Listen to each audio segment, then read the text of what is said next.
Okay, crash course, NanoVNA calibration. Turn it off, turn it on, again, display, trace, turn off all the traces except the green one. Go back, go to calibrate, open.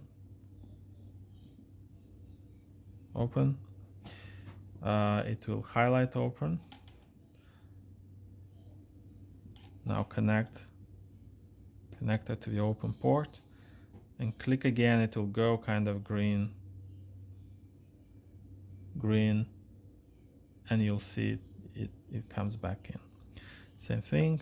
Let's go to short, select it,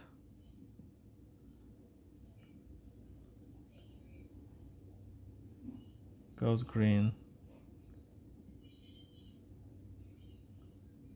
again. Go to load,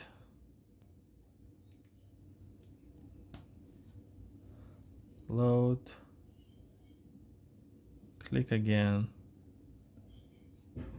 calibrates, go to through. Again, if you're just doing antenna measurements, you don't need through, just click done.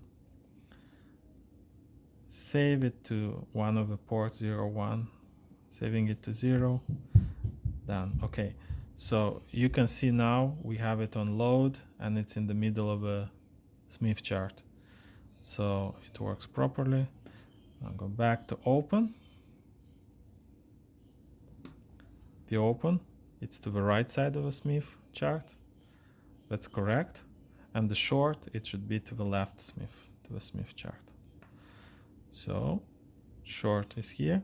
Again, if you forget this, on this test board, you actually have the position, these small dots. You have a position where it's supposed to be. So short is to the left, open to the right, load in the middle. So you're done calibrating. And now with this end, you can do antenna measurements and read the readings on the top. So for example, you see how important it is to calibrate it with the same board on which you're going to do the measurements, because right now it's floating in the air and it's not exactly the open.